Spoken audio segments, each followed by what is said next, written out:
So here is my project, Keeway RKS125. Doing it as a little bit of fun, trying to get back into my motorcycle mechanicking of the past and rebuilding broken bicycles. We like this sort of stuff. But what I did notice when I was going through this bike, I could not find any ready information on the internet about the CBS braking system, particularly on this motorbike. So what I thought I'd do is, although you should not take my advice as professional advice, I'm just a bluffer on the internet, this may well help you to get to the situation of being able to successfully bleed your brakes with the correct level of competence. So what I found by lots of experimentation was the CBS system is mainly controlled in bleeding terms by the rear brake.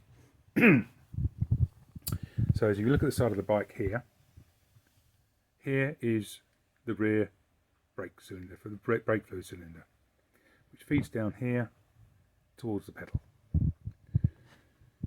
At the back here, there is one brake bleed nipple to bleed the rear brake, as you would do on any other form of hydraulic brake system on a motorbike. Dead straightforward. So, but what we'll need to do is we'll need to go around to the other side of the bike to show you the second stage. But while I'm on this side, I want to show you a couple of other things. First things first, I've upgraded the battery. Don't know anything about this, but this particular brand of battery, but this one is a 7 amp battery, the original one is a 4 amp. And I have to say, the starting with this new battery is much better, but I've had it for like 2 days. So anyone to put something in the comments below to say how well these batteries last, if they're worth the money, do they survive an English winter, all that sort of good stuff. The other bit as well is, if any other people are interested, is how to use one of these scan tools to fault diagnose your motorcycle, because this particular one does have an ODB2 port. So from this you can get certain information out of the bike, but it is very limited when the ignition is off, but it does give you a full set of information when the bike's running. So if anyone wants information on that, comment below and we will do another little video for you. Now, this is the bit I think that's going to trip most people up. This port here is to bleed the front brakes as normal. If I just move the light here slightly, you can see that better. There we are. So that one on the top is for bleeding the front brakes.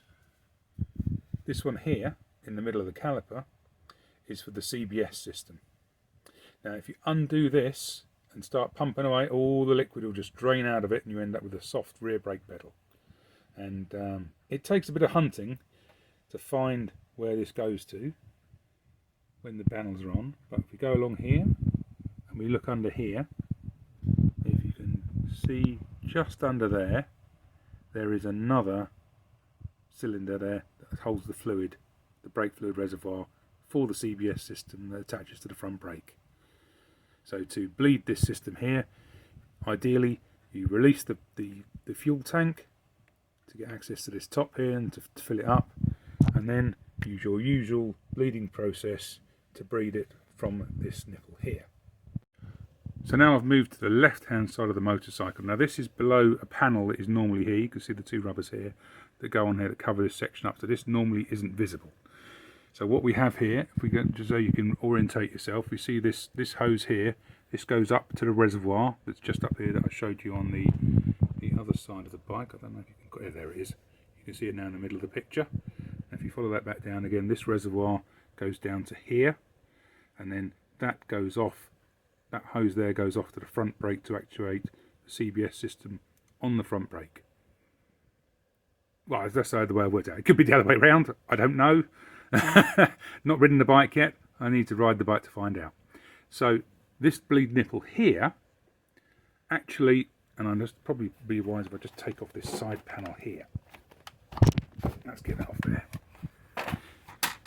So take off the extra side panel. This now goes up the top here, all the way along here and down to the rear brake. So this is the link hose to the rear brake. Now it is very difficult to get all the, I mean, I can't, using a vacuum on this is ill-advised. It will not pull through the oil and leave you with no air pockets in this hose. It just won't happen. So my way of doing this is to make sure that the head of liquid is at the fuel tank level or higher than this hose that's going along here, so that as you are releasing it, pumping it, putting the fluid through, it's a very, very manual process. You'll get to that point eventually where there's no air there, but also if there's any settlement and gravity takes it all back into the system again, no air gets back in there. So it's a bit of a fiddle and a faff, but it is possible to get that air-free with just a little bit of patience. And the way I did it, and the way I found that it worked the best, after doing a few sort of trial runs, was bleed the rear first, the rear caliper, then bleed this, and then the final step is to bleed the system down to the front caliper from this one here. So in some ways this is sort of reverse to what normal practice is, but that's the way I've managed to get a firm brake pedal. Hopefully this video has been of some assistance.